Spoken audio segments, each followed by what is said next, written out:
Il faut dire que Martin Servaz et moi, on commence à être un peu un vieux couple. Et comme les vieux couples, on a de temps en temps envie de faire des choses séparément.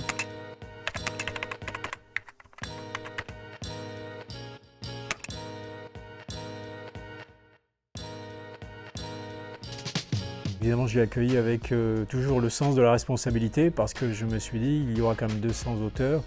Il y a des gens comme Gaël Faye, comme Philippe Janéda, comme Kamel Laoud. Il y a plein de noms prestigieux. Se retrouver président, je vois aussi la responsabilité que ça implique.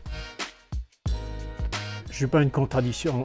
Après, je viens de parler de responsabilité, je pense que je vais parler aussi de légèreté. Il faut prendre les choses d'une façon légère. La vie est déjà assez compliquée pour ne pas en plus en rajouter du poids.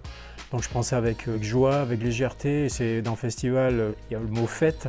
On va parler de littérature, évidemment, la petite, la grande, les genres, les sans-genres. Moi, je suis un lecteur omnivore, je lis de tout, pas que seulement du polar.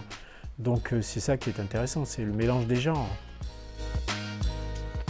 Alors pourquoi Lucia Guerrero, enquêtrice espagnole de la Guardia Civile, quitte à changer, autant que le changement soit radical. Et donc je voulais un point de vue complètement différent de celui de Martin.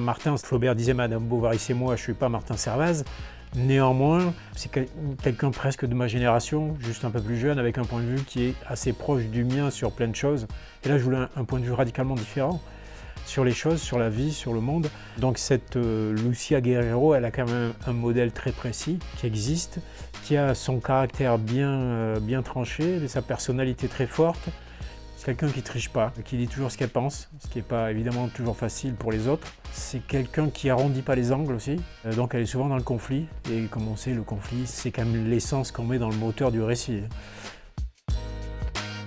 Ça se passe évidemment en Espagne, donc c'est un pays que je connais très très bien, c'est un peu ma deuxième patrie, puisque ma mère était née en Espagne. Et puis l'Espagne d'aujourd'hui, c'est un peu un miroir que je tends à la France d'aujourd'hui.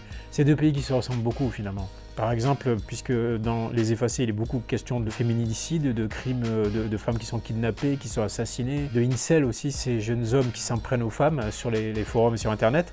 Et ce qui m'intéresse avec l'Espagne, c'est que le combat contre la violence faite aux femmes en Espagne a pris l'avance sur ce qui se passe chez nous. C'est vraiment le prologue, c'est le début du livre, elle est en Galice, donc, où elle enquête sur des femmes qui disparaissent sur le chemin du travail. D'où le titre Les Effacés, ce sont ces invisibles qui se lèvent avant tout le monde, qui mettent le monde en place pour les autres. En hiver, il fait encore nuit, et qui sont kidnappés sur le chemin du travail. Et on retrouve leur corps, leur cadavre 5 jours plus tard sur une plage ou ailleurs. Et donc elle est en Galice en train d'enquêter sur ces disparitions, sur ces effacés, quand on la rapatrie en urgence à Madrid, parce qu'une des femmes les plus riches d'Espagne, Marta Millán, a été assassinée. Et en plus, le tueur a laissé sur les murs de son penthouse en plein centre de Madrid le message « Tuons les riches ». Lucia va être complètement déchirée entre ces deux enquêtes. Et tout le sujet du livre est là aussi, c'est la différence de traitement pour sa hiérarchie entre une enquête et une autre.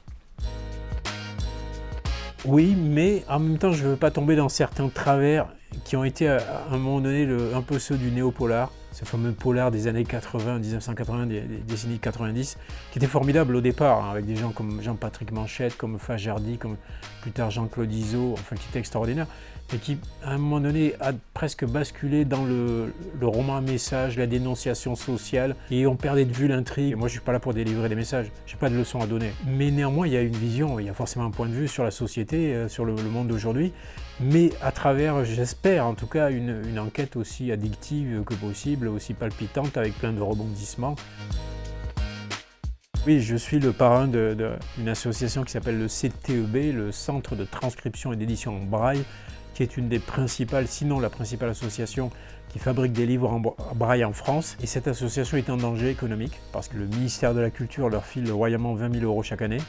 Et donc je milite pour que ça survive, parce qu'on pense tous aujourd'hui qu'avec les applications audio, avec le livre audio, on n'a plus besoin du braille, mais c'est faux, le braille c'est aussi l'écriture. Le braille ça apprend l'orthographe aux jeunes, ça leur apprend à écrire, ça leur apprend à s'exprimer. Le braille c'est aussi pour marquer leurs affaires. Le braille c'est la signalétique dans les lieux publics. J'ai rencontré la ministre de la Culture, je ne sais pas si on peut l'appeler démissionnaire, qui m'a dit je m'empare du dossier, je vais m'en occuper tout. Bon, mais maintenant j'attends une réponse, j'attends des résultats, quoi.